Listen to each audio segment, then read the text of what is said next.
जैसे ही मुझे ऑफिस से 6 दिनों तक ठंड वाली छुट्टी मिली, मैं उसी दिन शाम को ट्रेन पकड़कर लखनऊ से फूलपुर अपने घर चला आया। दूसरे दिन नहा धोकर नाश्ता करके मैं गफूर चचा के बरगद के पेड़ की दाहिनी तरफ उनके पतंग वाली लकड़ी की गुमटी के पास पहुंचा तो उसे बंद देखा। मैंने सोचा कि पता नहीं आज गफूर चाचा के पतंग वाली ये गुमटी बंद क्यों है, जबकि ये मौसम तो पतंग खरीदने और उड़ाने का सबसे मुफीद मौसम है। दरअसल हमारे बचपन से ही बच्चों या बड़ों को जब भी पतंग खरीदने और उड़ाने की इच्छा होती थी तो वे सभी पतंग, परेती, मंजा आदि सारा सामान गफूर चचा की इस लकड़ी वाली गुमटी के दुकान से ही खरीदा करते थे।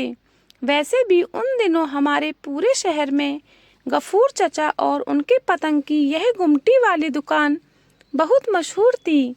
लोग बाग दूर दूर से इनके यहाँ पतंग खरीदने के लिए आया करते थे।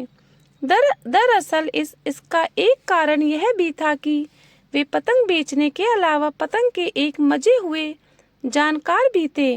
वे पतंग खरीदने वाले अपने ग्राहक से यह पूछ लेते थे कि आप इसे केवल उड़ाने के लिए खरीद रहे हैं या फिर लड़ाने के लिए। फिर ग्राहक जैसा जवाब देता उसे वे उसी तरह की पतंग पकड़ाते थे। हालांकि उस समय हमारे शहर की नदी के इस तरफ और उस तरफ दिन दिन भर पतंग उड़ाने और लड़ाने की पेचबाजी का खेल चलता रहता था और यह खेल तब तक चलता रहता था जब तक कि पूरी तरह से लोगों को दिखाई पड़ना बंद नहीं हो जाता था। और इतना ही नहीं, उन दिनों पतंगबाजी देखने वालों की भीड़ थी उड़ाने और लड़ाने वालों से तिगनी हुआ करती थी और उन सभी पतंगों में अकेले 50% पतंग तो केवल गफूर चचा की इस लकड़ी वाली गुमटी से ही खरीदी होती थी। लेकिन फिर धीरे धीरे एक समय ऐसा भी आया जब आधुनिकता ने हमारे शहर की इस शौक को छीनना और उसे निगलना शुरू कर दिया। फिर मुझे भी लखनऊ में नौकरी मिल गई। मैंने नौकरी मिलने की खुशी में गफूर चचा का भी मुंह मीठा कराया था। उन्होंने मुझे घर के किसी बड़े बुजुर्ग की तरह अपना आशीर्वाद दिया था। फिर लखनऊ से 8 महीने बाद जब मेरा घर आना हुआ तो गफूर चचा की पतंग वाली लकड़ी की गुमटी को बंद देखा तो मन बड़ा उदास सा हो गया। फिर मैंने वहीं बगल में बरगद के पेड़ के नीचे बैठकर आपस में बातें कर रहे लोगों से पूछा कि आखिर आज गफूर चचा ने अपने पतंग की ये गुमटी बंद क्यों कर रखी है। तो उन्होंने सबसे पहले मुझे ऊपर से लेकर नीचे तक बहुत ध्यान से देखा तो थोड़ा सा उन्होंने मुझे पहचाना। अरे, तुम भी तो उन्हीं से पतंग खरीदा करते थे।